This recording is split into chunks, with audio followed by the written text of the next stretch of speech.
C'est pourquoi, quand vous verrez les nouvelles sur Israël et Jérusalem dans les prochains jours et mois, rappelez-vous que vous ne voyez pas seulement des événements politiques ou militaires, vous voyez le développement du plan prophétique le plus grand de tous les temps. Vous voyez comment Dieu prépare la scène pour la seconde venue de Jésus. Vous voyez comment s'accomplissent les signes que Jésus lui-même a dit, qui indiqueraient que son royaume est proche. Et quand il viendra, il établira son royaume de justice et de paix depuis Jérusalem. Il jugera les nations qui se sont rebellées contre lui. Il restaurera Israël comme tête des nations. Il guérira la mer morte avec les eaux qui sortiront du temple. Il fera fleurir les déserts. Il ôtera la guerre de la terre. Et nous, qui avons cru en lui, nous régnerons avec lui pendant 1000 ans. Nous ferons partie de son gouvernement mondial. Nous verrons l'accomplissement de toutes les promesses qui semblaient impossibles. Nous verrons Israël reconnaissant son Messie et pleurant de joie pour les retrouvailles. Nous verrons les nations montant à Jérusalem pour adorer le roi des rois. Nous verrons la terre remplie de la connaissance de la gloire de l'Éternel, comme le fond de la mer est couvert par les eaux. C'est l'espérance qui nous soutient au milieu des temps difficiles que nous vivons. C'est la perspective éternelle qui nous permet de comprendre les événements temporaires qui se produisent autour de nous. C'est pourquoi, n'ayez pas peur quand vous verrez les nations se rassembler contre Jérusalem. Ne vous découragez pas quand vous verrez le monde devenir de plus en plus hostile contre les valeurs chrétiennes. Ne vous inquiétez pas quand vous verrez les temps devenir de plus en plus difficiles. Tout cela doit arriver avant que Jésus ne revienne. Et plus vous verrez ces choses arriver, plus vous saurez que sa venue est proche. Gardez votre foi, gardez votre espérance vivante, gardez votre amour brûlant, car celui qui a commencé en vous cette bonne œuvre la rendra parfaite pour le jour de Jésus-Christ. Et ce jour est beaucoup plus proche que ce que beaucoup pensent. Que Dieu vous bénisse et que sa grâce soit toujours avec vous. Amen. Mais nous vivons aussi des jours d'espérance, parce que nous savons qu'après la tribulation vient le royaume. Après la nuit la plus sombre, vient l'aube la plus glorieuse. Après la plus grande crise de l'histoire, vient la plus grande bénédiction de tous les temps. Quand nous voyons 50 000 Juifs implorant le pardon au mur des lamentations, nous ne voyons pas seulement un événement religieux traditionnel. Nous voyons l'accomplissement de prophéties millénaires. Nous voyons Dieu préparer le cœur de son peuple pour les événements finaux de cette ère. Quand nous voyons 60 nations islamiques planifiant la destruction d'Israël, nous ne voyons pas seulement une crise politique au Moyen-Orient. Nous voyons la formation de la coalition prophétique qui va accomplir Ézéchiel 38 et Zacharie 12. Quand nous voyons le Premier ministre d'Israël mentionnant publiquement Jésus dans un contexte historique, nous ne voyons pas seulement un discours politique, nous voyons la préparation de la scène pour que le peuple juif reconnaisse son Messie. Quand nous voyons toutes les nations s'obsédant avec Jérusalem, nous ne voyons pas seulement des conflits géopolitiques. Nous voyons l'accomplissement des prophéties sur Jérusalem comme coupe qui enivre et pierre pesante pour toutes les nations. Tout s'aligne exactement comme les Écritures l'ont prédit il y a des milliers d'années. Les temps s'accélèrent, les événements s'intensifient, l'horloge prophétique court vers son point culminant final. Mais au milieu de tout ce panorama prophétique, nous ne pouvons pas oublier la leçon la plus importante de toutes. Dieu est aux commandes. Rien de ce qui se passe ne le prend par surprise. Tout arrive exactement selon ses plans éternels. Et si Dieu est aux commandes des grands événements prophétiques des nations, il est aussi aux commandes de votre vie personnelle. S'il peut accomplir des prophéties d'il y a 2500 ans avec une précision parfaite, il peut aussi accomplir les promesses qu'il vous a faites. S'il peut préparer le cœur de 50 000 Juifs à implorer le pardon à Jérusalem, il peut aussi préparer votre cœur à recevoir tout ce qu'il a planifié pour votre vie. S'il peut utiliser l'opposition de 60 nations pour accomplir ses desseins prophétiques, il peut aussi utiliser les difficultés que vous affrontez pour accomplir ses desseins dans votre vie. Paul dit que la même chose va arriver à tout le peuple juif. Il viendra un moment où Jésus leur apparaîtra glorifié. Ils verront les marques des clous dans ses mains. Ils comprendront qu'il est le Messie qu'ils attendent depuis 2000 ans. Et ils pleureront comme on pleure un fils unique. Et c'est exactement ce que dit Zacharie, chapitre 12, verset 10. « Alors je répandrai sur la maison de David et sur les habitants de Jérusalem un esprit de grâce et de supplication, et ils tourneront les regards vers moi, celui qu'ils ont percé. Ils pleureront sur lui comme on pleure sur un fils unique, ils pleureront amèrement sur lui comme on pleure sur un premier-né. Mais en attendant que ce moment arrive, Dieu prépare le cœur de son peuple. Il les amène à une recherche authentique de sa face, il les pousse à implorer le pardon comme jamais auparavant. Et ce n'est pas une coïncidence si cela se passe précisément au moment où toutes les nations se rassemblent contre Israël. C'est comme si Dieu leur disait « Quand vous n'aurez plus personne d'autre à qui vous adresser, vous crierez vers moi et je vous écouterai. » Mais il y a autre chose qui attire mon attention. Pendant ces 2000 ans d'aveuglement temporaire, le peuple juif a gardé vivante l'espérance messianique. À chaque pas qu'ils disent « l'an prochain à Jérusalem », dans chaque prière, ils demandent la venue du Messie, c'est-à-dire qu'ils n'ont pas perdu la foi que le Messie va venir. Ils sont seulement confus sur le moment où il viendra. Ils n'ont pas réalisé qu'il est déjà venu une fois et qu'il va revenir. Mais quand ils verront Jésus venant sur les nuées du ciel avec puissance et une grande gloire, quand ils le verront détruire les armées qui viennent attaquer Jérusalem, quand ils le verront établir son royaume depuis le trône de David, ils comprendront immédiatement qui il est et ils pleureront, non de tristesse, mais de joie, mêlée de repentir. Ils pleureront parce qu'ils comprendront que le Messie qu'ils attendent depuis 2000 ans est le même qu'ils ont rejeté il y a 2000 ans. Ils pleureront comme Joseph a pleuré quand il s'est fait connaître à ses frères qu'il avait vendus comme esclaves. Rappelez-vous cette histoire. Joseph avait gouverné l'Égypte pendant des années, mais ses frères ne le reconnaissaient pas. Jusqu'à ce que vienne le moment où Joseph ne put plus se contenir et leur dit « Je suis Joseph, votre frère, que vous avez vendu pour être mené en Égypte. » Et la Bible dit que Joseph pleura si fort que les Égyptiens l'entendirent et que la maison de Pharaon l'entendit. Ce n'étaient pas des pleurs d'amertume, mais de joie pour les retrouvailles avec ses frères. C'est ce qui va se passer quand Jésus se révélera au peuple juif. Ils pleureront de joie pour les retrouvailles avec leur Messie, mais aussi de douleur pour l'avoir rejeté pendant si longtemps. Et je crois que ces 50 000 personnes, implorant le pardon au mur des lamentations, sont la préparation du cœur du peuple juif pour ce moment prophétique qui est très proche de s'accomplir.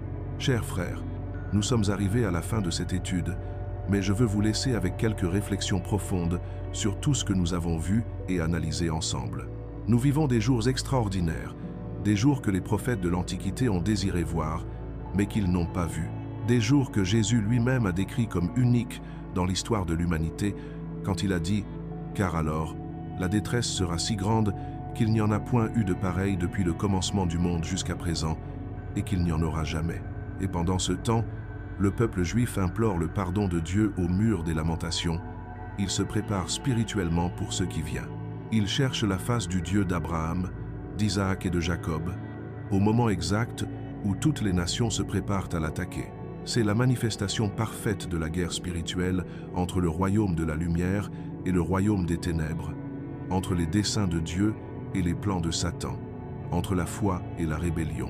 Et le champ de bataille de cette guerre spirituelle est Jérusalem. C'est pourquoi tout le monde veut la conquérir.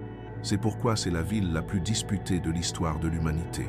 C'est pourquoi elle sera le centre des événements des derniers temps. Mais à la fin, nous savons qui va gagner cette bataille.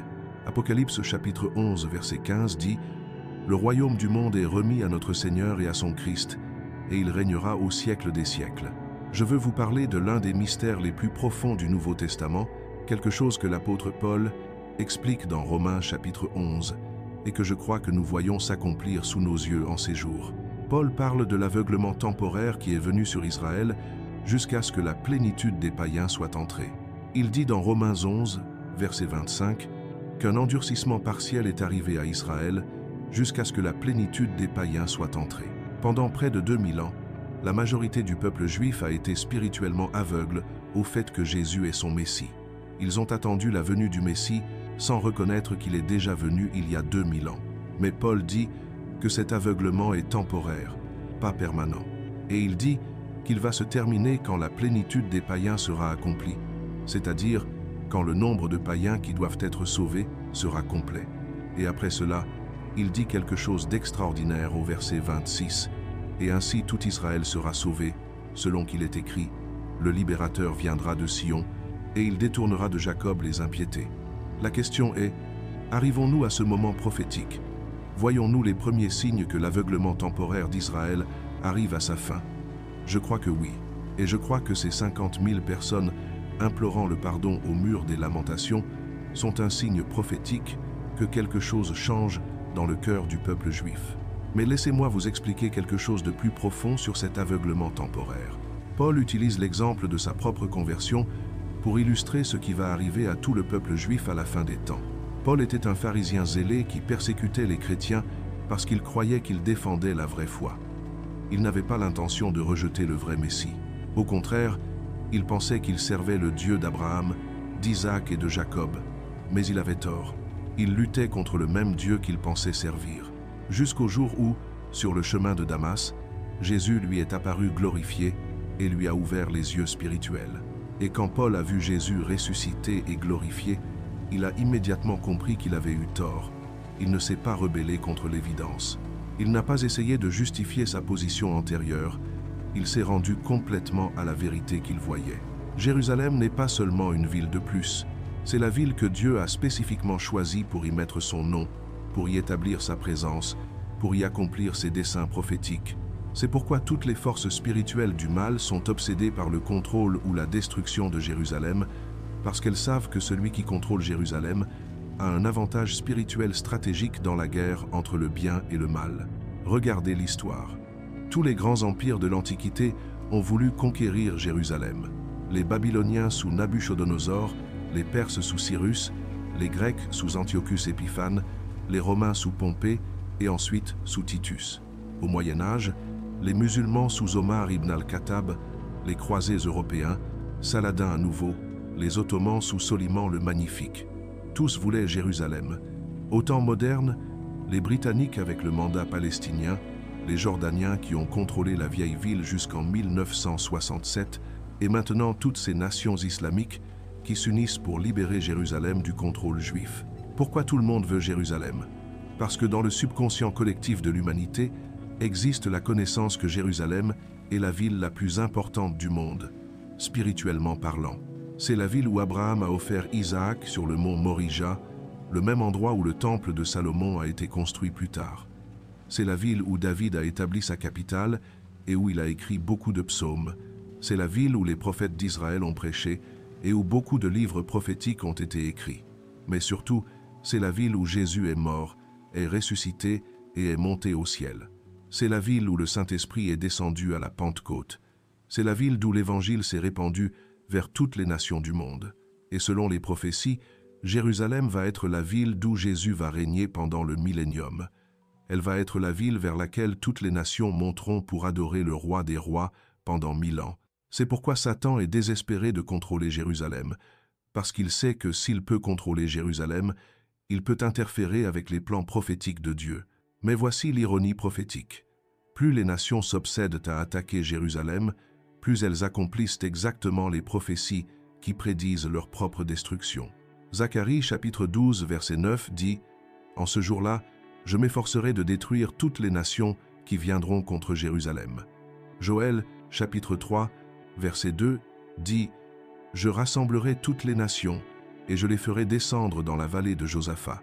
Là, j'entrerai en jugement avec elles au sujet de mon peuple d'Israël, mon héritage. » Apocalypse chapitre 16 verset 14 dit que les esprits démoniaques vont rassembler les rois du monde pour la bataille de ce grand jour du Dieu Tout-Puissant dans le lieu appelé Armageddon, c'est-à-dire que l'obsession des nations à attaquer Jérusalem fait partie du plan prophétique de Dieu.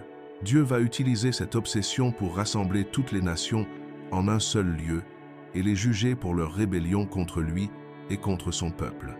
C'est comme un piège divin. Plus les nations s'obsèdent à détruire Jérusalem, plus elles tombent dans le piège prophétique que Dieu a préparé pour elles. Et remarquez que Jésus a utilisé précisément cet endroit pour faire un miracle de restauration de la vue.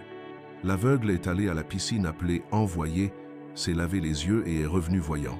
Mais il y a une autre connexion prophétique ici. Dans Jean chapitre 4, Jésus dit à la femme samaritaine « Celui qui boira de l'eau que je lui donnerai n'aura jamais soif, et l'eau que je lui donnerai deviendra en lui une source d'eau qui jaillira jusque dans la vie éternelle. » Et dans Jean chapitre 7, le dernier jour de la fête des tabernacles, Jésus se tint debout et s'écria « Si quelqu'un a soif, qu'il vienne à moi et qu'il boive. Celui qui croit en moi, des fleuves d'eau vive couleront de son sein, comme dit l'Écriture. » Jésus se présentait comme l'eau de la vie, comme la source qui peut satisfaire la soif spirituelle de n'importe qui. Et ce n'est pas une coïncidence s'il a fait ces déclarations à Jérusalem, la ville où se trouve la source de Gihon et la piscine de Siloé. Mais voici la connexion avec les derniers temps. Les prophéties nous disent qu'à l'avenir, un fleuve littéral va sortir du temple de Jérusalem qui va guérir la mer morte et va faire fleurir tout le désert de Judée. Ézéchiel, chapitre 47, décrit ce fleuve avec des détails incroyables. Il dit qu'il y aura des arbres des deux côtés du fleuve, que leurs feuilles ne se flétriront pas, qu'ils donneront des fruits chaque mois et que les feuilles seront pour la guérison des nations. C'est la même image que nous trouvons dans Apocalypse 22, où Jean décrit le fleuve d'eau de la vie sortant du trône de Dieu et de l'agneau, et l'arbre de vie qui donne 12 fruits et dont les feuilles sont pour la guérison des nations. Vous voyez comme tout se connecte. La source de Gihon d'aujourd'hui est comme un petit échantillon de ce que sera ce fleuve d'eau de vie dans le futur. La piscine de Siloé, où Jésus a fait le miracle, est une préfiguration de la guérison totale qu'il y aura quand le fleuve des derniers temps coulera. C'est pourquoi, quand nous voyons 50 000 Juifs implorant le pardon au mur des lamentations, si près de l'endroit où se trouve la source de Gihon et la piscine de Siloé, nous ne pouvons nous empêcher de penser que Dieu les prépare spirituellement à recevoir cette eau de vie qui est sur le point de couler. Maintenant, je veux vous expliquer quelque chose qui m'intrigue depuis des années d'études bibliques. Pourquoi Jérusalem exerce-t-elle une attraction si puissante sur toutes les nations du monde? Pourquoi tout le monde veut contrôler cette ville? Qu'est-ce que Jérusalem a que n'ont pas Paris, Londres, New York ou n'importe quelle autre ville importante du monde? La réponse n'est pas dans l'économie, ni dans les ressources naturelles, ni dans l'emplacement géographique stratégique. La réponse est dans le monde spirituel. Jérusalem est la ville où Dieu a décidé de mettre son nom pour toujours. Dans Deutéronome, chapitre 12, verset 5, Dieu dit à Israël, « Le lieu que l'Éternel, votre Dieu, choisira parmi toutes vos tribus pour y mettre son nom et pour y habiter, c'est là que vous irez. » Et dans 2 Chroniques, chapitre 6, verset 6, il est dit, « Mais j'ai choisi Jérusalem pour que mon nom y réside. » Jean nous donne la réponse quand il dit, entre parenthèses, que Siloé signifie « envoyé ». Cette explication de Jean n'est pas fortuite. Elle nous donne une clé prophétique très importante. La piscine s'appelle « envoyé » parce que les eaux de la source Gihon ont été envoyées artificiellement à travers un tunnel jusqu'à la piscine. Mais spirituellement, Jésus est l'envoyé du Père, qui est venu pour donner la vue à ceux qui étaient aveugles. Et ce n'est pas une coïncidence s'il a fait ce miracle spécifiquement dans la piscine, qui s'appelle l'envoyé. Maintenant, laissez-moi vous expliquer quelque chose de fascinant sur la construction de ce tunnel. Il a été creusé pendant le règne du roi Ézéchias, il y a plus de 2700 ans, quand Jérusalem était menacée par l'armée assyrienne. Les travailleurs ont creusé depuis 2 points différents, un depuis la source de Gihon et un depuis la piscine de Siloé, jusqu'à se rencontrer au milieu. C'était une œuvre d'ingénierie incroyable pour cette époque. Et quand les 2 équipes se sont rencontrées, elles ont mis une inscription dans la roche, célébrant le moment. Cette inscription existe jusqu'à ce jour et dit quelque chose comme « Et ce fut le jour de la percée ».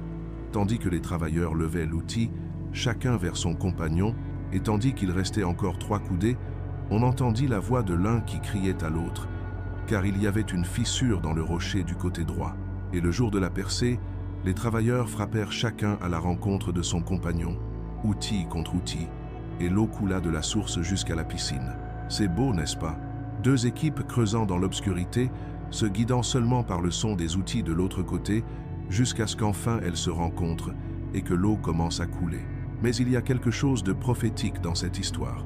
Ces travailleurs étaient dans l'obscurité, mais ils avaient la foi que s'ils continuaient à creuser dans la bonne direction, éventuellement, ils se rencontreraient. Et quand ils se sont rencontrés, l'eau de vie a commencé à couler vers le peuple. N'est-ce pas une image parfaite de ce que Dieu fait avec son peuple aujourd'hui? Souvent, nous creusons dans l'obscurité. Nous ne savons pas exactement où nous allons, mais si nous restons fidèles à la direction que Dieu nous a donnée, éventuellement l'eau de vie coulera. Vous voyez la connexion prophétique? Jésus est l'envoyé du Père qui est venu pour donner la vue spirituelle à ceux qui étaient aveugles, et il l'a fait spécifiquement dans la piscine qui s'appelle Envoyé, qui est connectée à la source qui a le même nom que l'un des fleuves d'Éden. Ce ne sont pas des coïncidences, ce sont des connexions prophétiques profondes qui nous montrent que Jérusalem n'est pas simplement une ville de plus. C'est le lieu où l'histoire de l'humanité a commencé et où le plan de rédemption de Dieu va culminer. Mais laissez-moi vous expliquer quelque chose de plus frappant. Vous êtes-vous déjà demandé ce qui est arrivé au Jardin d'Éden après qu'Adam et Ève aient été expulsés? La Bible dit que Dieu a mis des chérubins pour garder le chemin de l'arbre de vie. Mais après cela, le Jardin d'Éden n'est plus mentionné dans l'Ancien Testament. Cependant, dans le Nouveau Testament, Paul parle d'avoir été enlevé au paradis qui est dans le 3e ciel. Comment le paradis terrestre de Genèse est-il arrivé au ciel spirituel du Nouveau Testament? La théorie est que quand Adam et Ève ont péché, le monde spirituel s'est déconnecté du monde physique. Le Jardin d'Éden, qui était à l'origine terrestre et spirituel en même temps, s'est élevé au ciel et est devenu le paradis céleste. Mais les prophéties nous disent que dans les derniers temps, la Jérusalem céleste va descendre et s'unir à la Jérusalem terrestre. Le monde spirituel va se reconnecter avec le monde physique, et ces eaux de vie vont couler à nouveau du trône de Dieu vers toute la terre. C'est pourquoi Ésaïe chapitre 51 verset 3 dit « Ainsi l'Éternel console Sion, il console toutes ses ruines, il rendra son désert comme un Éden et sa terre aride comme un jardin de l'Éternel. Jérusalem va redevenir le paradis qu'elle était à l'origine. Le cercle prophétique va se refermer. L'histoire va se terminer là où elle a commencé. Laissez-moi vous parler de l'un des endroits les plus significatifs de tout Jérusalem. Un endroit qui se connecte directement avec les paroles de Jésus et avec les prophéties sur les derniers temps. Je parle de la piscine de Siloé, cet endroit où Jésus a fait l'un de ses miracles les plus impressionnants. L'histoire est dans Jean chapitre 9. Jésus a rencontré un homme qui était né aveugle. Les disciples lui ont demandé si cet homme était né aveugle à cause de son propre péché ou à cause du péché de ses parents. Mais Jésus leur a donné une réponse qui les a fait réfléchir. Ce n'est pas que lui ou ses parents aient péché, mais c'est afin que les œuvres de Dieu soient manifestées en lui. Ensuite, Jésus a fait quelque chose de très particulier. Il cracha à terre, fit de la boue avec sa salive, et oignit de cette boue les yeux de l'aveugle. Mais voici la partie la plus intéressante. Il lui dit « Va te laver à la piscine de Siloé ». Pourquoi spécifiquement à la piscine de Siloé? Pourquoi pas n'importe quel autre endroit avec de l'eau? Mais il y a quelque chose de plus profond dans cette prophétie. Quand elle dit que Jérusalem sera une coupe qui enivre les nations, elle ne se réfère pas seulement à l'effet politique ou militaire. Elle se réfère à un effet spirituel. Jérusalem est la ville où Dieu a mis son nom pour toujours. C'est la ville où Abraham a offert Isaac, où David a établi sa capitale, où Salomon a construit le temple, où Jésus est mort et ressuscité, où le Saint-Esprit est descendu à la Pentecôte. C'est la ville où toutes les prophéties des derniers temps vont s'accomplir. C'est la ville d'où Jésus va régner pendant le millénium. C'est la ville vers laquelle la nouvelle Jérusalem descendra à la fin des temps. C'est pourquoi toutes les forces spirituelles du mal sont obsédées par le contrôle ou la destruction de Jérusalem. Parce qu'elles savent que celui qui contrôle Jérusalem contrôle le destin prophétique de l'humanité. Maintenant, je veux vous emmener explorer l'un des mystères les plus profonds de toute la Bible. Quelque chose que très peu de personnes ont considéré, mais qui change complètement notre compréhension de pourquoi Jérusalem est si importante dans le plan prophétique de Dieu. La théorie que je veux vous présenter est celle-ci. Le Jardin d'Éden, qui apparaît dans Genèse chapitres 2 et 3, était géographiquement situé au même endroit où se trouve aujourd'hui la ville de Jérusalem. Je sais que cela semble incroyable, mais laissez-moi vous expliquer les preuves bibliques qui soutiennent cette idée. Premièrement, regardez comment la Bible commence dans Genèse chapitre 2 et comment elle se termine dans Apocalypse chapitre 22. Ce sont des images pratiquement identiques. Dans Genèse 2, il est dit que d'Éden sortait un fleuve pour arroser le jardin et qu'il y avait un arbre de vie au milieu du jardin. Dans Apocalypse 22, il est dit que de la nouvelle Jérusalem coule un fleuve d'eau de vie et que des deux côtés du fleuve se trouve l'arbre de vie. Ne trouvez-vous pas que c'est une trop grande coïncidence que la Bible commence et se termine avec la même image? Un fleuve qui sort de la présence de Dieu, un arbre de vie, un lieu parfait où Dieu habite avec son peuple. Mais il y a plus de preuves.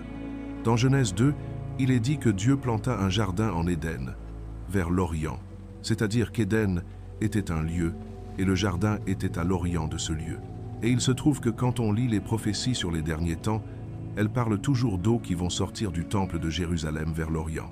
Dans Ézéchiel chapitre 47, il est dit « Voici, De l'eau sortait de sous le seuil de la maison, à l'Orient. Ces eaux descendaient vers l'Orient, et elles entreront dans la mer.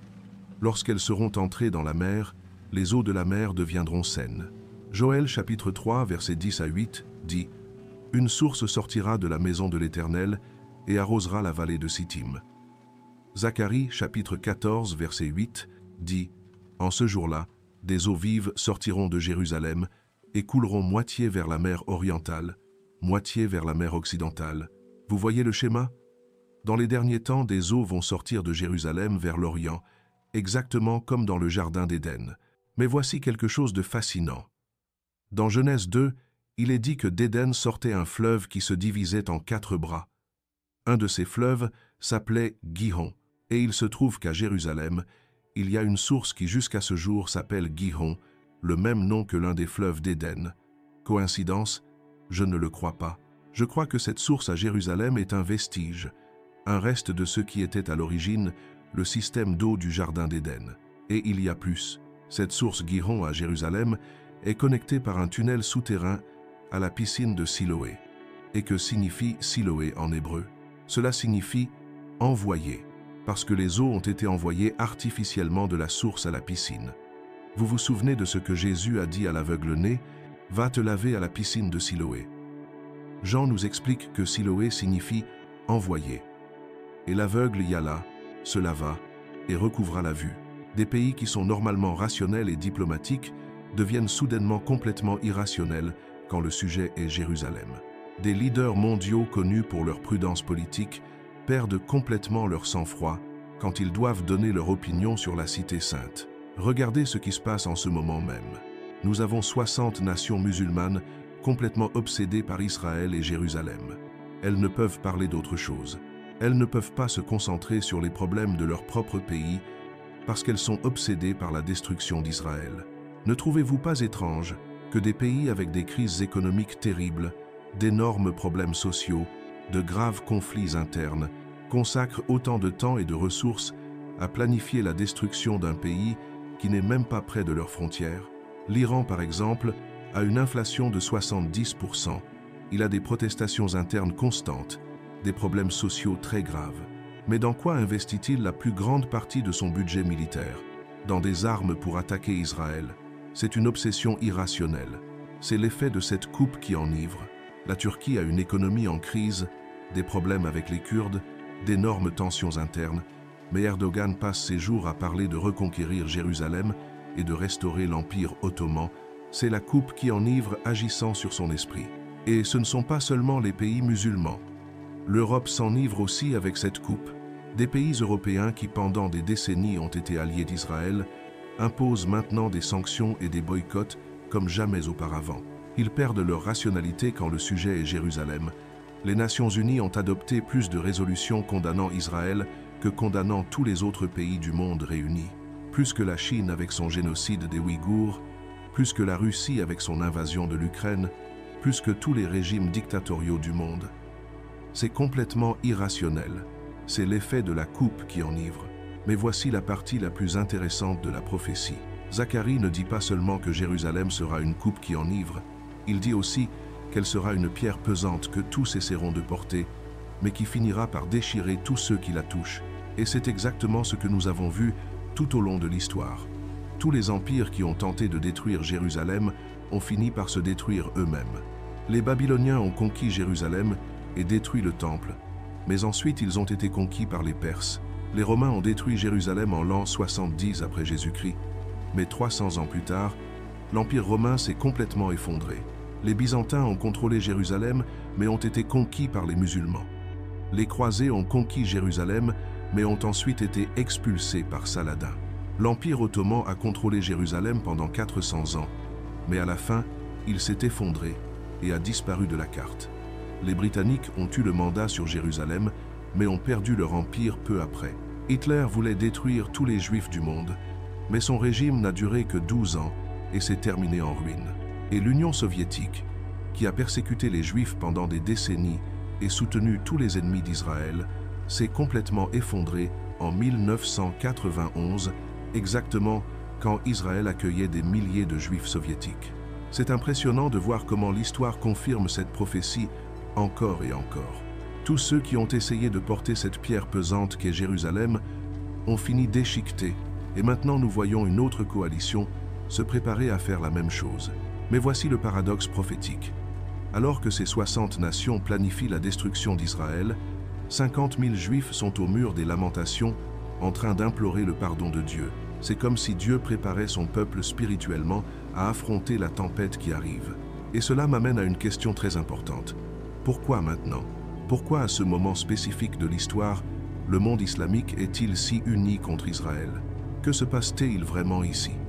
La réponse superficielle est la guerre à Gaza, les tensions en Cisjordanie, le conflit palestino-israélien. Mais je crois qu'il y a quelque chose de beaucoup plus profond.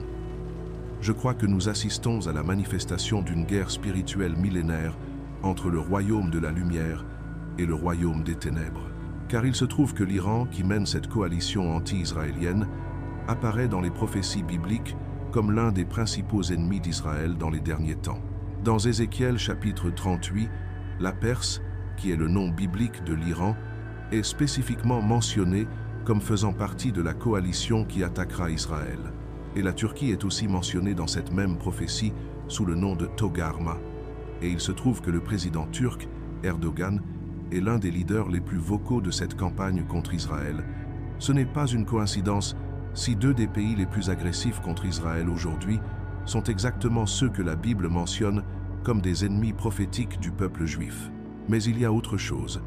Ces 60 nations ne sont pas seulement des pays musulmans.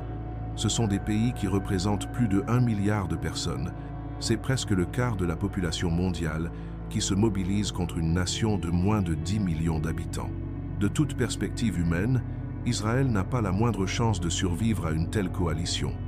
Mais de la perspective prophétique, nous savons que Dieu a promis de défendre son peuple dans les derniers temps. Dans Zacharie, chapitre 14, verset 3, il est dit « L'Éternel paraîtra, et il combattra ces nations, comme il combat au jour de la bataille. Dieu lui-même combattra les nations qui attaquent Jérusalem. » Et cela me mène à quelque chose qui m'impressionne profondément. Alors que toutes ces nations se préparent à la guerre, Israël se prépare spirituellement. Ces 50 000 personnes implorant le pardon au mur n'est pas une coïncidence. C'est la préparation divine du cœur de son peuple pour les événements à venir. C'est comme si Dieu leur disait « Préparez-vous spirituellement, car une épreuve comme vous n'en avez jamais affrontée arrive, mais je serai avec vous. » Maintenant, je veux vous expliquer quelque chose qui me fascine dans les prophéties bibliques. La manière si précise dont la Bible décrit Jérusalem dans les derniers temps. Il y a plus de 2500 ans, le prophète Zacharie a utilisé une métaphore très spécifique. Il a dit que Dieu ferait de Jérusalem une coupe qui enivre toutes les nations. Que signifie exactement cette image? Quand une personne boit une coupe qui enivre, elle perd le contrôle de ses sens, prend des décisions irrationnelles, devient agressive, dit des choses qu'elle ne dirait pas normalement. Et c'est exactement ce qui arrive aux nations quand elles s'impliquent dans le sujet de Jérusalem. Remarquez aussi le contexte dans lequel Netanyahou a mentionné Jésus. Il défendait le droit juif sur Jérusalem. Il parlait du tunnel d'Ézéchias. Il connectait l'histoire ancienne avec la réalité présente, et au milieu de cette défense passionnée de Jérusalem, il mentionne naturellement Jésus comme partie intégrante de l'histoire de la ville, non pas comme un ennemi du peuple juif, mais comme un rabbin juif qui est venu se purifier et faire des miracles dans les lieux saints de Jérusalem. Cela me rappelle les paroles de Jésus quand il a pleuré sur Jérusalem. « Jérusalem, Jérusalem, toi qui tues les prophètes et qui lapides ceux qui te sont envoyés, combien de fois ai-je voulu rassembler tes enfants, comme une poule rassemble ses poussins sous ses ailes, et vous ne l'avez pas voulu. Voici, votre maison vous sera laissée déserte, car, je vous le dis, vous ne me verrez plus désormais, jusqu'à ce que vous disiez, béni soit celui qui vient au nom du Seigneur. » Serait-ce que nous arrivons à ce moment où ils diront, béni soit celui qui vient au nom du Seigneur? Ces mentions publiques de Jésus par des leaders juifs font-elles partie du processus prophétique qui culminera dans sa reconnaissance comme Messie? Maintenant, je veux vous parler de quelque chose qui s'est passé exactement en même temps que ces 50 000 personnes imploraient le pardon au mur des lamentations. Plus de 60 nations musulmanes se sont réunies pour coordonner des actions contre Israël. C'est comme si nous voyions les forces spirituelles du bien et du mal se mobiliser simultanément. Cette réunion n'était pas fortuite ni improvisée. C'était un sommet planifié méticuleusement où ont participé les pays les plus influents du monde islamique. De l'Iran à la Turquie, du Pakistan à l'Indonésie, tous étaient là avec un objectif très clair: isoler complètement Israël de la scène internationale. Je vais être honnête, quand j'ai vu les nouvelles de cette réunion, j'ai immédiatement pensé au psaume 2. Vous vous souvenez de ces versets? Pourquoi ce tumulte parmi les nations, ces vaines pensées parmi les peuples? Les rois de la terre se soulèvent, et les princes se liguent avec eux, contre l'Éternel et contre son oint. C'est exactement ce que nous voyons. Les princes et les rois de la terre se concertant unis non seulement contre Israël, mais contre le Dieu d'Israël. Car attaquer Israël, c'est attaquer le peuple choisi de Dieu. C'est attaquer les promesses divines. C'est attaquer le plan prophétique du Très-Haut. Mais regardez ce que dit le verset suivant. Celui qui siège dans les cieux rit, le Seigneur se moque d'eux. Dieu n'est pas nerveux à cause de ces réunions. Dieu n'est pas inquiet parce que 60 nations se rassemblent contre son peuple. Au contraire, il rit parce qu'il connaît la fin de l'histoire. Lors de ce sommet, des sanctions économiques, des boycotts commerciaux, un isolement diplomatique et même la possibilité d'actions militaires coordonnées ont été discutés. Certains leaders ont parlé ouvertement d'effacer Israël de la carte et de libérer la Palestine du fleuve à la mer. Ce ne sont pas des déclarations rhétoriques vides. Nous parlons de pays avec des armées modernes, des armes sophistiquées, d'énormes ressources pétrolières, de l'influence dans les organisations internationales. Quand 60 nations s'accordent pour attaquer un seul pays, la situation est très sérieuse. Netanyahou a demandé au Premier ministre turc de lui rendre cette tablette en Israël, offrant en échange tous les artefacts ottomans qu'ils avaient dans leur musée. Mais le Turc a refusé catégoriquement. La raison? Il a dit qu'il y avait un groupe croissant d'électeurs islamistes qui s'indignerait s'il donnait à Israël une plaque qui montrerait que Jérusalem était une ville juive. Il y a 2700 ans. Mais voici la partie la plus choquante. Netanyahou a continué à parler de l'histoire de Jérusalem et a dit ces mots textuels. Tout cela a continué pendant 1000 ans jusqu'à l'époque d'un rabbin juif de Galilée qui est venu ici à Jérusalem au Saint des Saints, et il est venu ici à cette piscine de Siloé pour se purifier, où il a aussi accompli le miracle d'aider les aveugles à voir. Vous rendez-vous compte de ce qui vient de se passer? Le Premier ministre d'Israël vient de décrire Jésus en termes historiques très spécifiques. Il l'a appelé un rabbin juif de Galilée qui est venu à Jérusalem, qui s'est purifié dans la piscine de Siloé et qui a fait le miracle de donner la vue aux aveugles. C'est une référence directe à l'évangile de Jean, chapitre 9, où Jésus a guéri l'aveugle-né en lui disant « Va te laver à la piscine de Siloé ». Et l'homme y alla, se lava et revint voyant.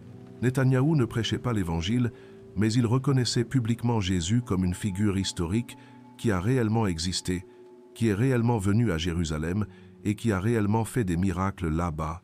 C'est extraordinaire pour plusieurs raisons. Premièrement, parce que cela vient de la bouche du leader politique le plus important du peuple juif.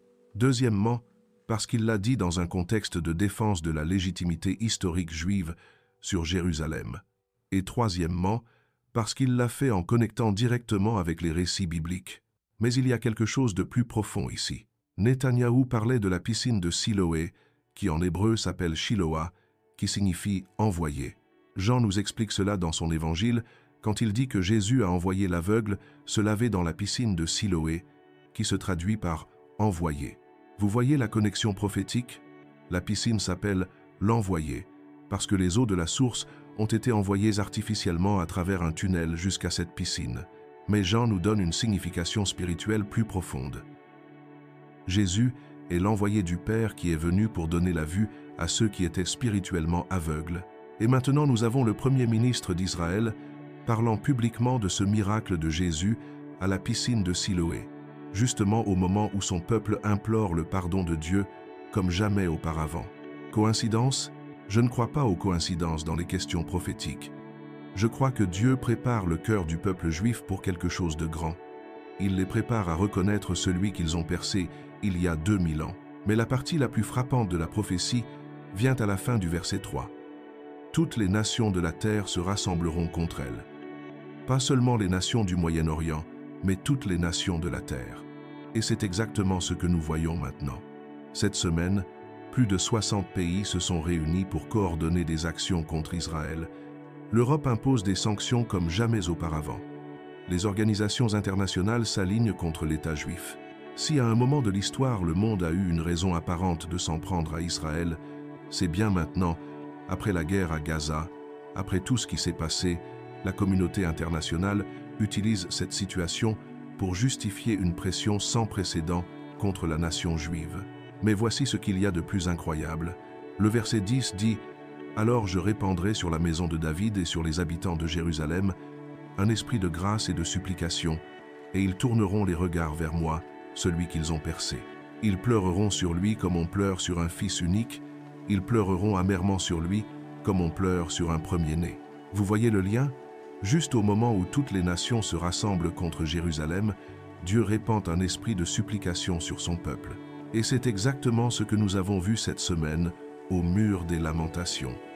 50 000 Juifs implorant le pardon, 50 000 voix demandant miséricorde à Dieu. C'était l'accomplissement littéral de cette prophétie de Zacharie. Dieu répandait cet esprit de grâce et de supplication sur les habitants de Jérusalem. Mais il y a autre chose dans ce verset qui me fait réfléchir. Il dit qu'ils tourneront les regards vers moi, celui qu'ils ont percé. Qui les Juifs ont-ils percé? Bien sûr, cela se réfère à Jésus, au Messie qui a été crucifié il y a 2000 ans. Et remarquez qu'il dit « Ils tourneront les regards vers moi ». Cela signifie qu'il viendra un moment où le peuple juif reconnaîtra Jésus comme son Messie. Ils le regarderont, ils comprendront qui il est vraiment et ils pleureront de l'avoir rejeté. Serait-ce que nous voyons le début de ce processus? Ces clameurs massives de pardon au mur des lamentations sont-elles la préparation du cœur du peuple juif pour reconnaître son Messie? Je crois que oui. Je crois que nous vivons des moments prophétiques extraordinaires. L'accomplissement de prophéties écrites, il y a plus de 2 millénaires, se déroule sous nos yeux. Et le plus impressionnant est que tout se passe au moment exact que la Bible a prédit. Premièrement, toutes les nations se rassemblent contre Jérusalem. Ensuite, Dieu répand un esprit de supplication sur son peuple et finalement, ils regarderont vers celui qu'ils ont percé. Je dois vous raconter quelque chose qui s'est passé cette même semaine et qui m'a complètement stupéfié. Le Premier ministre d'Israël, Benjamin Netanyahou, a prononcé un discours sur Jérusalem où il a mentionné directement Jésus. Oui, vous avez bien entendu. Le leader juif le plus important du monde a parlé publiquement de Jésus dans un contexte historique et archéologique. Permettez-moi de vous mettre dans le contexte de ce qui s'est passé. Netanyahou parlait de l'importance historique de Jérusalem et a raconté une anecdote de quand il était Premier ministre en 1998. Il avait reçu le Premier ministre turc de l'époque et voulait lui demander quelque chose de très spécial. Il s'avère que dans les tunnels souterrains de Jérusalem, ils avaient trouvé une tablette de pierre en hébreu vieille de 2700 ans. Elle datait de l'époque du roi Ézéchias, 300 ans après le roi David. La tablette marquait l'endroit où 2 équipes de travailleurs se sont rencontrées en creusant le tunnel qui reliait la source d'eau à la piscine de Siloé. Regardez les temps que nous vivons. Israël est plus isolé internationalement que jamais. Les Nations Unies les condamnent constamment. Plus de 60 pays musulmans se sont réunis cette même semaine pour planifier des sanctions contre l'État juif. Et juste à ce moment, quand le monde entier semble être contre eux, 50 000 Juifs se rassemblent pour implorer Dieu pour le pardon et la miséricorde. C'est comme s'ils savaient intuitivement que seul Dieu peut les aider dans ce qui vient. Mais permettez-moi de vous raconter quelque chose qui m'a profondément marqué. Parmi ces multitudes, il y avait des jeunes et des vieux, des laïcs et des religieux, des ashkénazes et des séfarades. C'était comme si toute la nation juive s'unissait dans la prière pour la première fois depuis des décennies. Et leurs visages, frères, si vous aviez vu leurs visages, ce n'était pas le rituel religieux mécanique typique que l'on voit parfois dans les cérémonies traditionnelles. Il y avait une urgence, un désespoir, une recherche authentique du visage de Dieu. Cela me rappelle ce qui s'est passé au jour du prophète Jonas quand il a prêché à Ninive. Le roi et tout le peuple se sont humiliés devant Dieu, du plus grand au plus petit, parce qu'ils savaient que le jugement divin était proche. Est-ce que le peuple juif sent dans son cœur que quelque chose de grand est sur le point d'arriver? Est-ce que Dieu répand cet esprit de grâce et de supplication dont a parlé Zacharie? Maintenant, je veux vous conduire à l'un des chapitres les plus extraordinaires de toute la Bible, Zacharie, chapitre 12. Ce texte est si précis, si spécifique sur les derniers temps, que toute personne honnête qui le lit doit reconnaître que nous en voyons l'accomplissement littéral dans les journaux télévisés d'aujourd'hui. Lisons-le ensemble. Versets 2 et 3. Voici, je ferai de Jérusalem une coupe d'étourdissement pour tous les peuples de Round. Et quand on assiégera Jérusalem, toutes les nations de la terre se rassembleront contre elle. Cela vous semble familier, parce que c'est exactement ce qui se passe en ce moment même. Jérusalem est devenue cette coupe qui enivre les nations. Tout le monde veut un morceau de la cité sainte. Tout le monde a une opinion sur ce qu'il faut faire avec Israël. Quand le prophète parle d'une coupe qui enivre, il se réfère à Jérusalem comme au centre du conflit qui va déstabiliser les nations voisines. Et aujourd'hui, nous le voyons clairement. L'Iran, la Turquie, les pays arabes, tous sont obsédés par Israël. Mais regardez la deuxième partie de la prophétie, elle dit que Jérusalem sera comme une pierre pesante. Savez-vous ce que cela signifie? Cela signifie quelque chose que tous vont essayer de déplacer ou de contrôler, mais qui, à la fin, ne fera que les blesser eux-mêmes. Et c'est exactement ce que nous avons vu tout au long de l'histoire. Tous les empires qui ont tenté de détruire Israël ont fini par tomber. Les Babyloniens, les Perses, les Grecs, les Romains, l'Empire ottoman, l'Allemagne nazie, l'Union soviétique, tous ont essayé de porter cette pierre pesante et tous ont fini déchiquetés. Jérusalem a de nouveau tremblé cette semaine.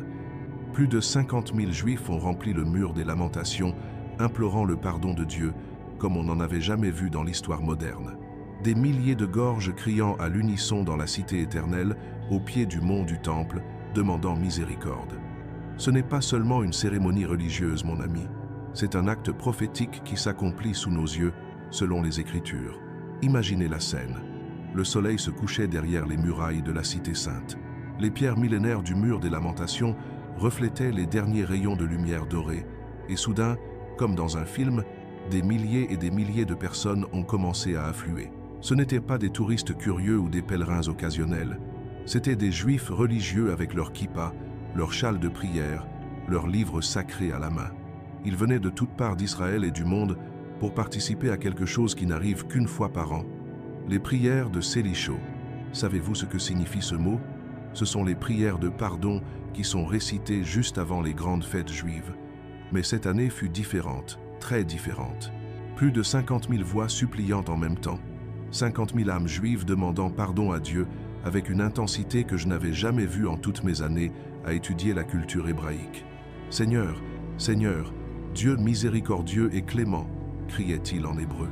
Leur voix s'élevait vers le ciel comme un cri désespéré, comme s'ils savaient que quelque chose de grand est sur le point d'arriver. Je vais être honnête avec vous. Quand j'ai vu ces images pour la première fois, cela m'a donné des frissons.